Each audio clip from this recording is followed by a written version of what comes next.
again, thanks a lot, Yake, from joining this platform, RISO, from Israel. And it's such a wonderful blessing always have people, we have people from different dimensions and different backgrounds giving their perceptions, their perspectives, the way they think about different societal issues and challenges, and the way they share their professional skills and dexterity with us. You're one of the instrumental musician practitioner. So that is also one of the, first time the RISO is inviting such a lofty and wonderful personality with us. We are very happy to have you, and our audience will certainly have benefits by listening to your perceptions and perspectives. So, my first question, which is I would like to ask you on behalf of RISO platform, is like, we just want a little introduction of yours. What do you do? Your work. Example like Ken Call, Musica radio station.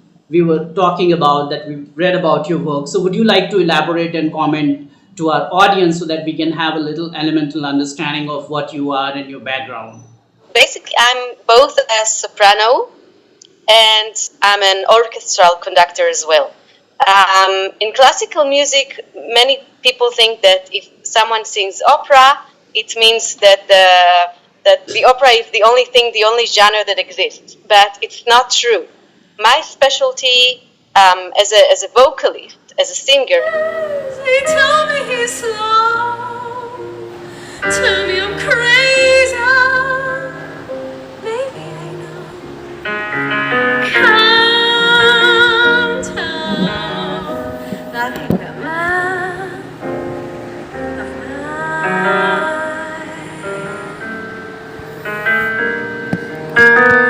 When he goes away, that's a rainy day, and when he comes back that day, he's full of sunshine. As a soprano is actually the art of the song, which is the leader.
And this is chamber music that established mainly in Germany.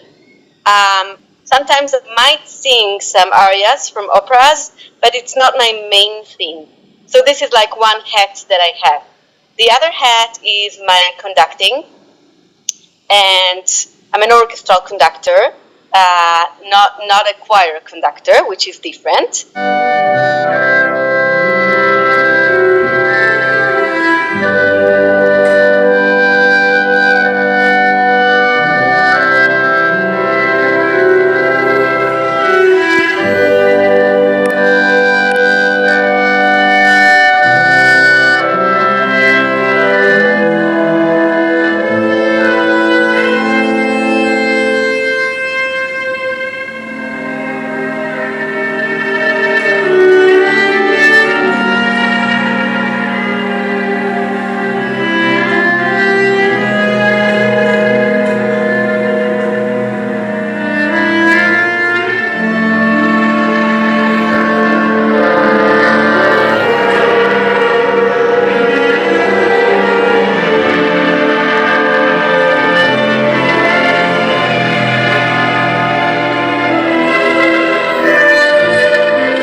And the other hat, I'm a guest lecturer in different places, such as the Harvard University, such as the Israeli universities, and other platforms as well. And I happened to publish 2 books that actually explained, as much as I don't like this word, explained classical music to the wide audience. And I talk and explain about what it is to be a musician, what are the differences between various musicians, what is the difference between a player, a conductor, a composer, etc.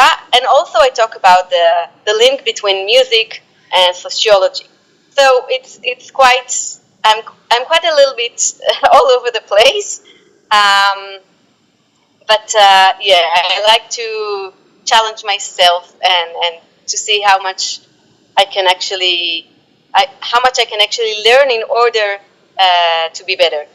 Well, thanks a lot briefing up your introduction, your work, and your 2 books. Certainly, a wonderful information for our audience. Now, I just would like to move on to my next question, and this is like just want to read that out. Tell our audience about. It's all about the classics lecture series at Broadcast University. We just want to request you to comment on that. Just brief us up on that.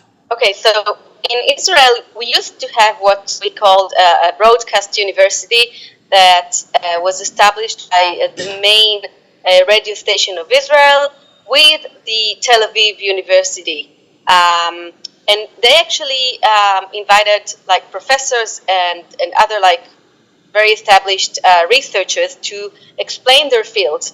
I was very, very honored to be the musician in that platform. I lectured there for a few months, like every evening, or I can't remember exactly the frequency. And there I explained about what I talked about early challenges. I also talked about gender and classical music and the obstacles that women and also men used to have during history, which is surprising because when you think about gender, you automatically think about women. It's not the case. In classical music, I have to surprise people and explain that due to the very sexiest approach towards women, actually men had to play a very, very, very high and extreme part. I don't want to spoil this issue, and I really invite people to read about it. But eventually, I also talked about music and humor, and music and culture, and the development of the atmosphere of classical music that actually corresponds with politics in general and what happened in the last century or last 2 centuries in the world, and how it actually reacts and corresponds with the classical music civilization. So those lectures turned into a book in Hebrew that was in 2016. And during COVID, a few years later, my mom told me that I will no longer have any concerts soon, so I better sit down and rewrite this book, this time in English for the international audience. So I published. It's not the same book. It's a little bit expanded, but it's more of the same. It explains again classical music.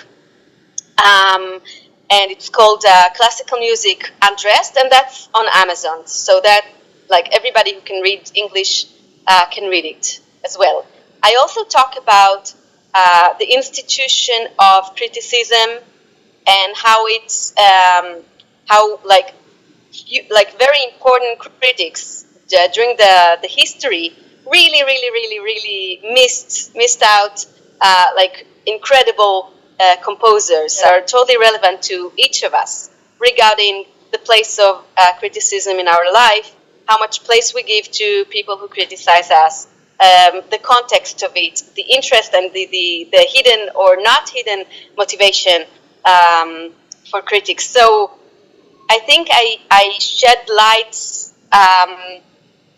over different issues that Yeah, thanks a lot giving such a great input, and at the same time, it's such a blessing for us to learn your perspectives, like humor and different perspectives and gender coverage, which is not exactly, I mean, just sociology, but it's music also kind of blend. That's what I sort of understand this tiny conversation during. So now I would like to move on to my third question, which is very important question, and I'm quite fascinated, sort of looking your perspective because I'm from sociology. I'm a sociologist, researcher. So the question is this, where it says like, what is the relationship between music and sociology? So very much sort of excited learning about your on this your perspectives and perceptions. So could you please brief our audience up about it? I think the two really, really connect and influence each other. Let's take the gender issue, okay? During the Baroque era of classical music and a little bit earlier, women were totally out of the scene. Yeah, they were not allowed to sing in church, for example. Okay, so as a result, they used to use boys for that. Yeah, because they wanted high voices. Yeah, so they used to use boys for that, but then they discovered that boys, of course, go through their physical changes, during puberty, and then they came up with a crazy idea that I don't want to talk about too much here because I'd like people to read about it, and that influences society incredibly. And if we go further on, we can see that women were not allowed to compose. They let them sing and play, during the 18th and 19th century, but they were not really supported when it came to composing. So they had to go through nightmares and horrifying, with really, I would say, loaded issue. It's much better nowadays, but when I started learning conducting, I actually had no woman to look at, not a single model that I knew of, and I could actually follow. And it's changing very, very fast now because we're living a very, very fast era. But still, it's a really it's still an issue, And also the scene behind the classical music scene is mainly held by men. The CEOs of orchestras and operas, many of them are men. And even if you find women there, I would say that many of them use male, approach towards the world. And we live in a very confusing era. On one hand, women are as if even, to men. But on the other hand, the approach, the atmosphere, the energy, I believe, is still very much held by men, and even by women who hold those positions. So it's very confusing. Another aspect that I can think about, which I also talk about in my book, is the art of conducting. During dictatorships, such as Toscanini, which is the beginning and the central last century, the 20th century. So the world, at least the Western world, was held by dictators, and conductors actually behaved quite the same. Yeah, I have a very famous, well-known anecdote about a very, very important conductor named Toscanini, who really was against Mussolini in Italy. Yeah, and was extremely brave against fascism. But if you listen to some of his recordings and the way he talks to his players, you'd be amazed. You'd be amazed because it's a real, I wouldn't say dictatorship, but the atmosphere is dark and very, very intimidating. Whereas nowadays, after World War II, when democracy started to spread on, it totally impacted my world and the conductors' world, and you can hardly find conductors were so harsh and threatening towards the players. So of course, democracy and liberal atmosphere impacted the conductors' world. והערב אתם ואני זוכים ליעל צ'רניאבסקי.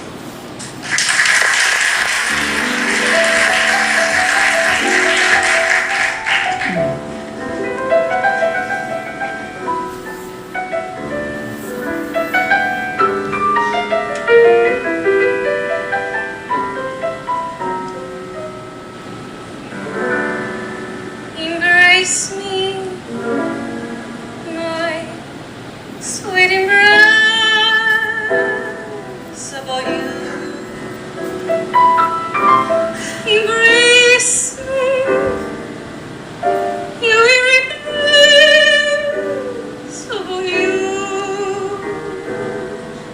Just one look at you, my heart grew tipsy in me.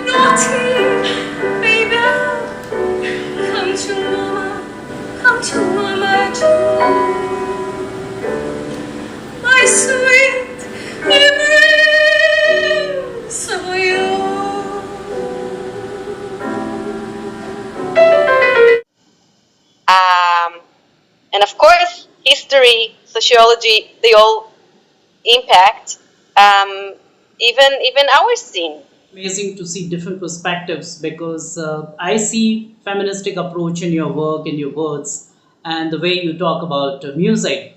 And at the same time, gender equality is very important. That's what I figure out, and different challenges as a feministic approach. We figure out practitioners like being conductor and soprano and other things. So, but it is important because we, when we also try to hunt and figure out feministic approaches and gender equality in different dimensions and different disciplines. That's what I sense in your words also, discipline, as you come across different challenges and problems and fatals. Such a wonderful possibility for us to think upon, to mull over. Thanks a lot for your wonderful comments. But now I would like to move on to my fourth question, which I'm just going to read out. Please bear with me. It is, how does instrumental music contribute? I repeat, how does instrumental music contribute to helping humanity find mental peace and achieve balance in life? I believe that I wouldn't like to describe life without music. I think I'm not a religious woman in any sense, but I really do think that music is something that is divine.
And I think that without this something that is beyond our reality, beyond what we can actually sense with our senses. If we don't have this aspect of amorphic beauty and amorphic depth, I don't see why living, because it feels to me to be very, very basic.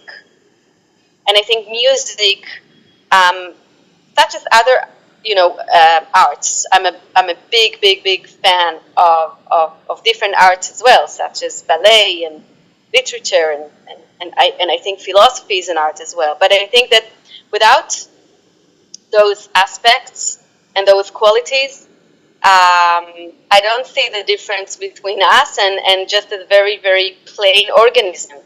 So I think this is where at least I can connect with my spirit and with something that is totally bigger than me. I'm not a big fan of the spiritual era, and I don't like to speak like a spiritual woman, but I really do believe that if there is a spirit in the world, of course music captures it. I just come from the fountain, I'm just from the fountain, Lord, I just come from the fountain, his name's so sweet. Oh, sweet, you love Jesus, yes, I do love my Jesus, sweet, you love Jesus, his name's so sweet. And I also believe that having this connection with yourself through music, which is something that I'm not sure that other platforms other platforms of art can do this as well. I think music more, but I think in general that art connects your soul with something that other things can't. And I think that this connection is what actually contributes to your center, to your mental health, to your physical health. Wonderful contribution as comments on this specific question, like instrumental and vocal music contributing to helping humanity. And we always look toward music and instrumental music and different dimensions and parts of music for receiving help for humanity, for individuals, for collective help, which is already there, which is always there right from the inception of history and inception of music. That's what I figure out. So it is certainly a benefit for us looking and hearing at your perspective. Now, I would like to move on to my fifth question, which is going to be a kind of wrapping up question. It says like, share your details about your book, Classical Music Undressed, with our audience. What it is and what is the context and background of this book. So please elaborate and sort of comment on this. And this book was written during COVID, when all my concerts were cancelled, all my lectures were cancelled. I couldn't teach, I couldn't give any masterclass, nothing.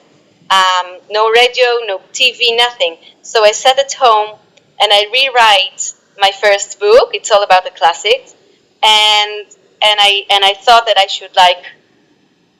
should be able to write it in English and to publish it in Amazon, on Amazon, so anybody can read it. And then again, I talked there about the Criticism Institute, gender in music, humor in music. I explained the differences between musicians and other artists. I talk about our personalities, what it means, the prices that we pay throughout our life in order to perform. And I think I had very nice interactions with people who actually read it and downloaded it, and they kept asking me questions, and I'm always very happy, very, very happy to be in touch with my readers or my listeners or whatever.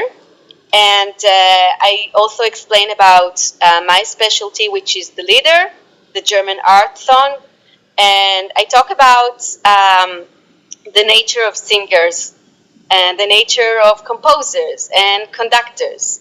And I actually gathered all the questions I was asked during like my career in Europe and the States throughout the years, and I held them together in one chapter that explains everything about conductors, because people are very, very, very intrigued to know how one becomes a conductor. So I explained everything from A to Z, and what it means to be a conductor, and what's the difference also in terms of personalities between conductors and players and vocalists. So yes, I think I give I also explain about music itself, and I mention the fact that there are other classical music in the world, such as the Indian classical music, which I admire, but I don't know enough to talk about. But I can really appreciate the philosophy and the theory behind it, and it actually resembles with classical music, which is Western. So I talk about elements in classical music, and I also refer people to different performances of the same piece, so people can understand how is it that when they listen to one Chopin with Rubinstein, it sounds so different than the same Chopin with Cortot, another pianist. And I give specific examples, and I refer people to YouTube so they can listen to the same piece and to experience something very different with different performers. So I also have a special chapter that only talks about the art of performers and why we're called artists, because we didn't write the piece. We only perform it. But there's so many decisions that we need to take, and so many that have to do with our interpretation. So I explain about interpretation as well. So I think it's a window to our world, both professionally and both personally. I think it opens I think it's 12 chapters that dive into our existence. Really wonderful to look and to peep into through your words the classical music undressed book, and seeing your perspective, your perception, covering this particular area from different possibilities and throwing lights is really awesome for our audience. And I'm sure hearing and looking at your perception, there'll be some benefit for our audience, not just some, but a huge amount of benefit what I experience. So now just we're through with our questions documented. Now I would also like to request if you can talk about your future possibilities and plans before us, like how you think, how do you plan and organize your future journey in music and instrumental music, and how do you see yourself, how do you what you want to share with us so that we also have some benefits and kind of encouragement by your story, by your life, by your future plan. Regarding my future plans, what motivates me other than music is people, and the possibility to meet with people from all over the world. During August, I'm going to Lucerne Festival, and it's a very nice, very well-known chamber music festival in Switzerland that has a very, very important tradition. And I go there every year, and I give concerts, lectures before the concerts of the festival itself to my audience, and I love doing it. I love collaborating with diversity of people. I like meeting new people, new cultures. Israel is now going through a horrible time. A few years ago, I actually initiated master classes that I gave to Arabic youth and Jewish youth from different places and periphery of Israel, and I gave them master classes in music, and I really love to gather different cultures, different perspectives, different kind of traditions, and I think music cannot really solve problems, but it can contribute to something very humane and something very respectful and something that is healthy. So as far as it depends on me, I would like to be as much as I can all over the world and also to have the privilege to have the privilege to grow myself and to develop myself by meeting new people and new cultures and new languages. And I think music is a wonderful platform for me that I can actually use in order to be exposed. I think exposure to different kinds of people and traditions and way of thinking is like the most blessed thing on earth. And music totally gives this opportunity. So I'll be all over the place as much as I can control it.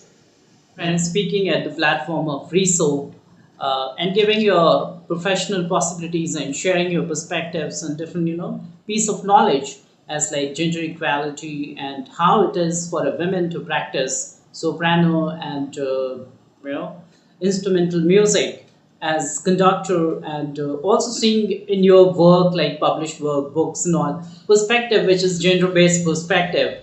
So it is important for us and for our audience also to have a different line of thinkings coming across, and should have being exposed to you're one of such high personality for us to now we experience your perceptions and your knowledge, and I'm sure it is going to benefit our audience to a great length and extent.